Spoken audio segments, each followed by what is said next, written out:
There is a particular kind of silence that fills a house when a woman has finally stopped begging. Not the silence of peace, not the silence of rest. It is the silence of a decision already made, sitting quietly in a woman's chest while she still smiles at breakfast, still irons his shirts, still answers, "I'm fine," when he asks. Obinna never noticed that silence. He mistook it for loyalty. He believed a woman who stayed through everything would stay through anything. He was wrong, and on the evening he finally understood how wrong he was. He stood in the doorway of his own bedroom in Enugu, watching his wife fold 12 years of marriage into 2 suitcases, and he could not say a single word. This is that story. If you're watching from Lagos, Enugu, London, Houston, or anywhere else in the world, welcome. I'm glad you're here. This is Noble's Stories. Before we go further, type in the comments where you're watching from. I read every one. Now, let's begin. Ijeoma moved into the house on Udensi Street in Enugu on a Saturday morning in July, 12 years before this story finds her. She was 24, newly married, and she remembers the smell of fresh paint drying on the parlor walls, the plastic still on the new sofa cushions, and the way sunlight cut a golden line across the floor every afternoon at exactly 4 o'clock, as though the house itself kept time. She remembers thinking, "This is where my life begins." Obinna was 29 then, an engineer with a steady job, a man who spoke softly and laughed rarely, but meant it when he did. Their courtship had been simple. No grand declarations, no elaborate proposal video, none of the things young couples now perform for an audience.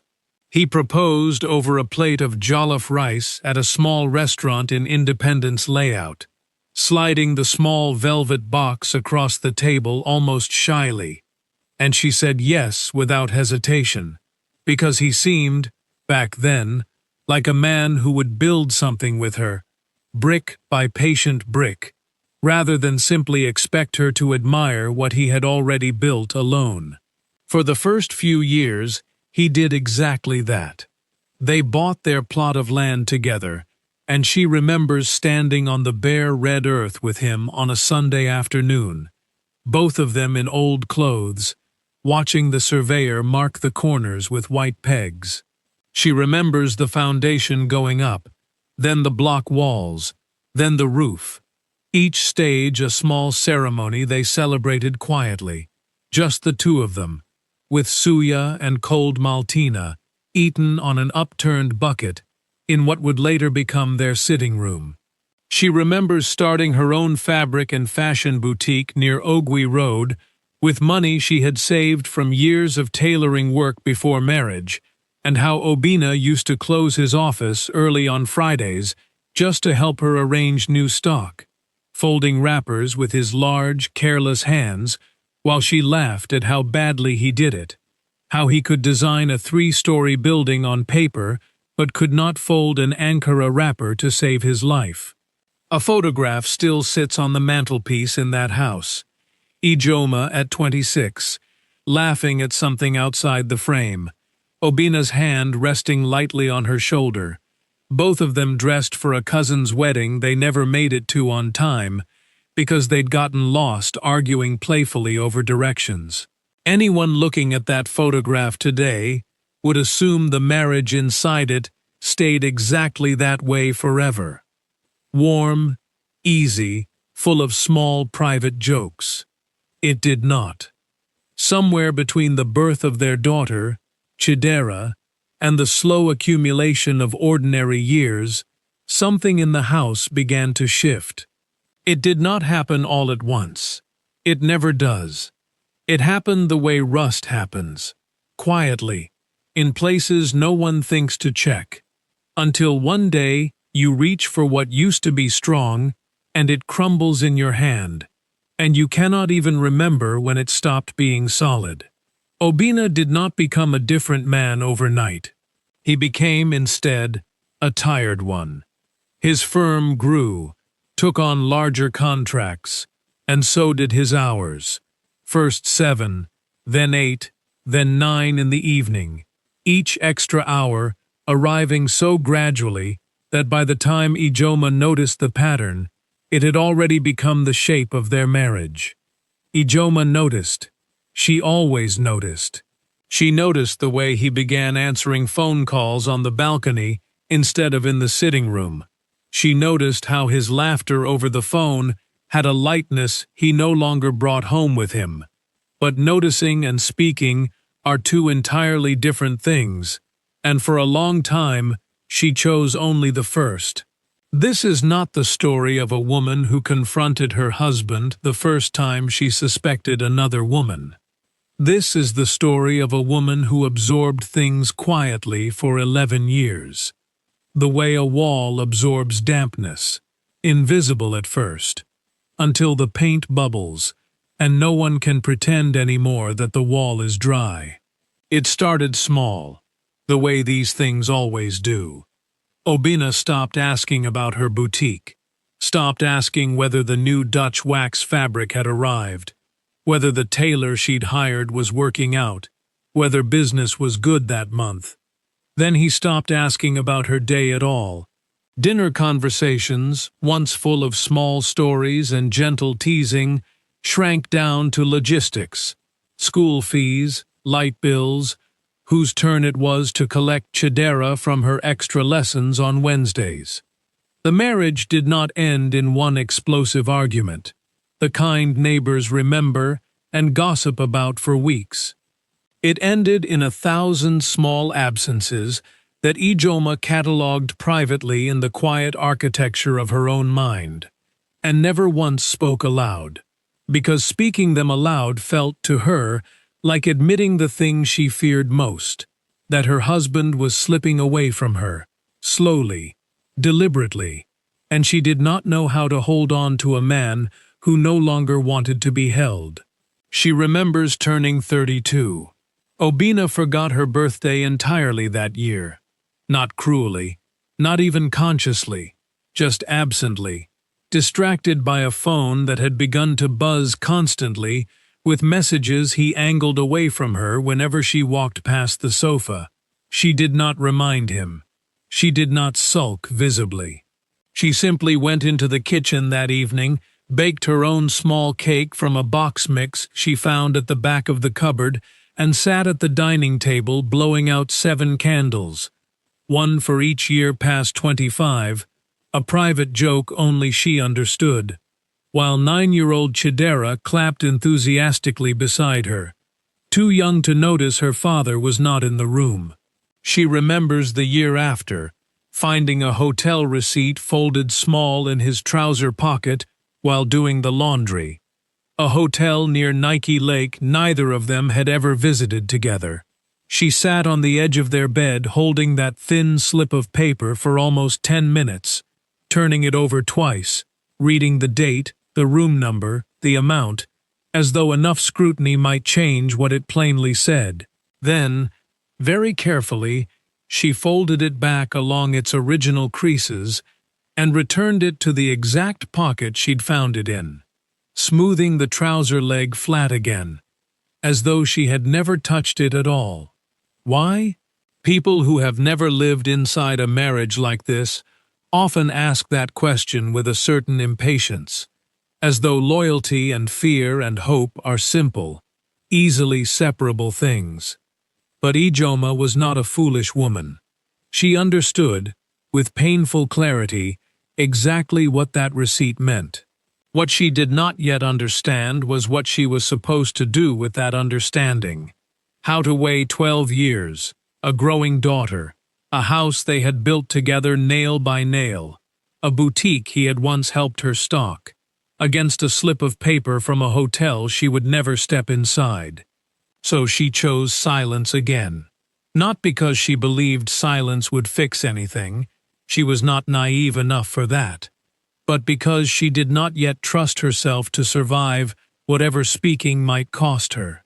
This continued for 3 more years. 3 years in which Obina grew not more secretive, but strangely, almost carelessly, more open about his absences, leaving his phone unlocked on tables, taking calls in rooms with the door only half closed, coming home smelling faintly of perfume that was not the brand Ijeoma wore.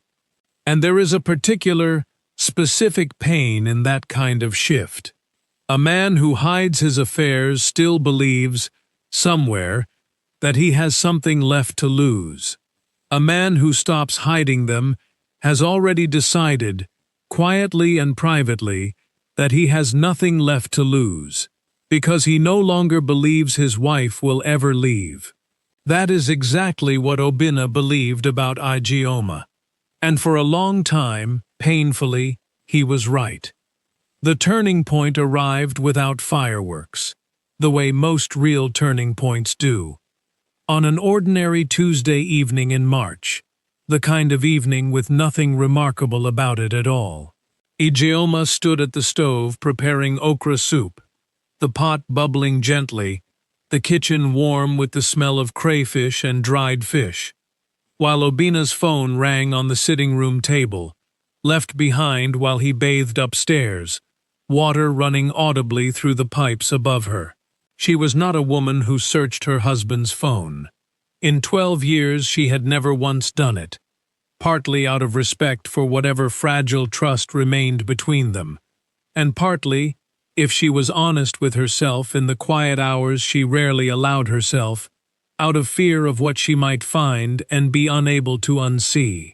But the phone rang 3 times in quick succession, the same name flashing each time across the screen, saved simply as Nkechi, the small red heart glowing faintly in the dim room. And on the 4th ring, something in Ijeoma simply stopped resisting. She wiped her hands on her wrapper and picked it up. She had not planned to answer. She had only meant, she told herself afterward, to see the name clearly, perhaps to silence the ringing before it disturbed Chidera doing homework upstairs. But her thumb slid across the screen almost on its own, guided by some part of her that had been waiting years for exactly this moment.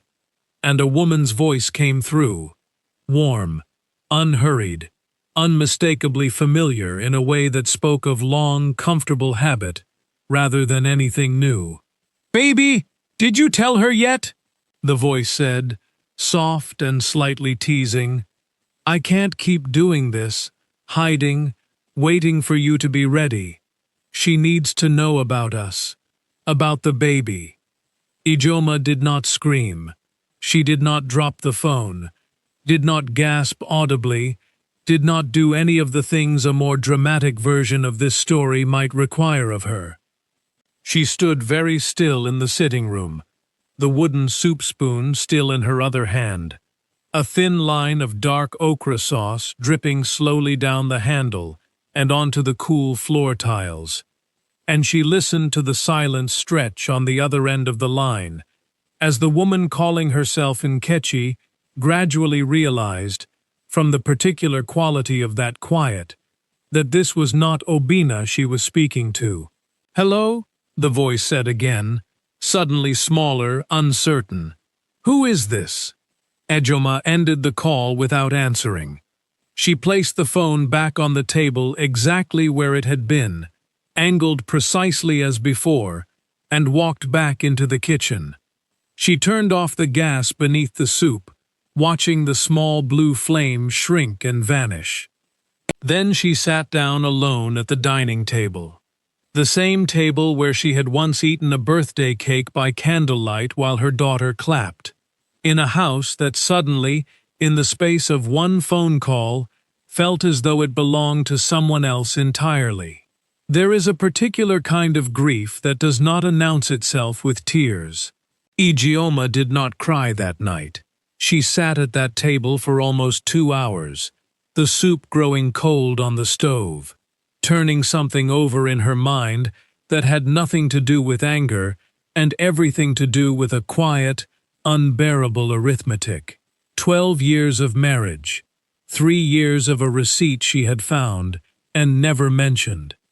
A woman named Nkechi, carrying a child that was not hers, and a husband who had, somewhere along the way, without her ever noticing the exact moment it happened, stopped being someone she was building a life with, and become instead someone she was simply enduring.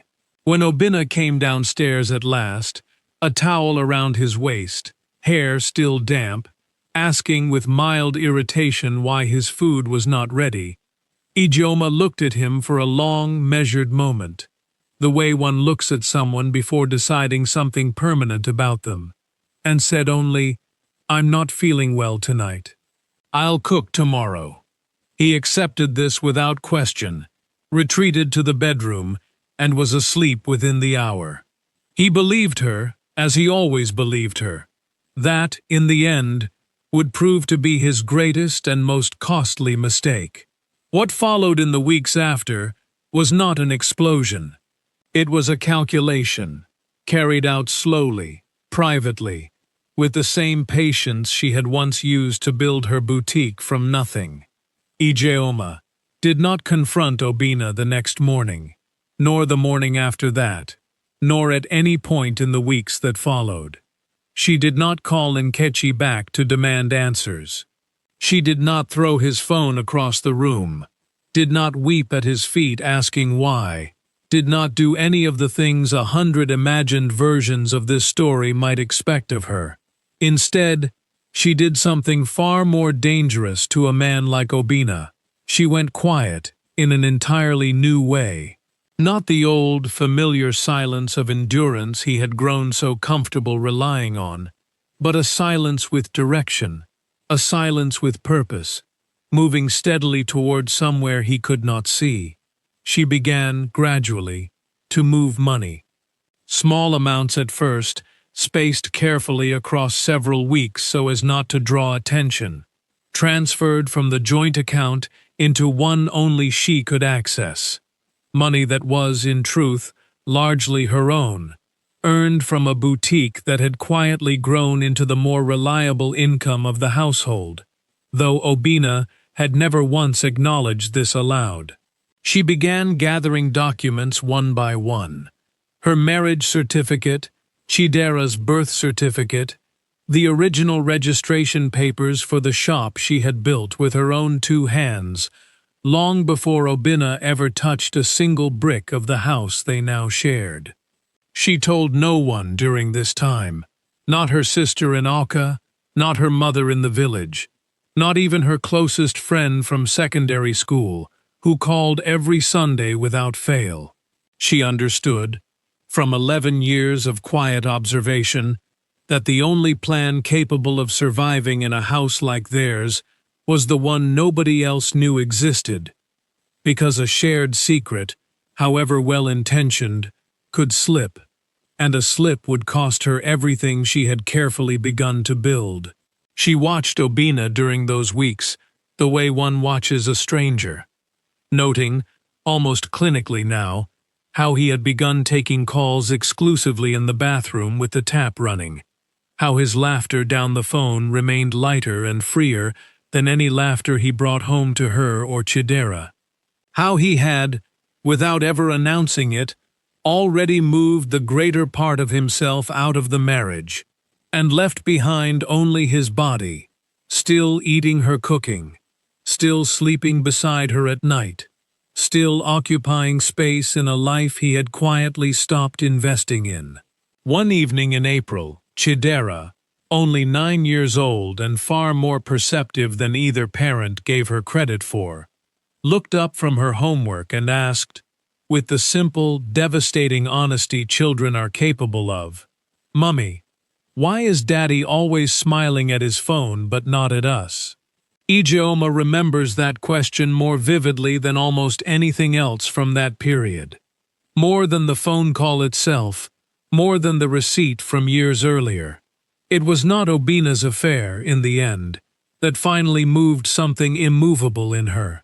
It was her own daughter noticing, in one plain sentence, precisely what Ijeoma herself had spent 3 long years pretending not to see. 2 months after the phone call, everything stood ready. The divorce papers were filed quietly, through a lawyer recommended discreetly by a long-time boutique customer, a woman who had gone through something similar years before. A small 2-bedroom flat was secured near Transekulu, paid for entirely in cash, in Ijeoma's name alone. A gentle inquiry was made, without alarming Chidera, about transferring her to a new primary school nearby, one with a good reputation and a shorter commute.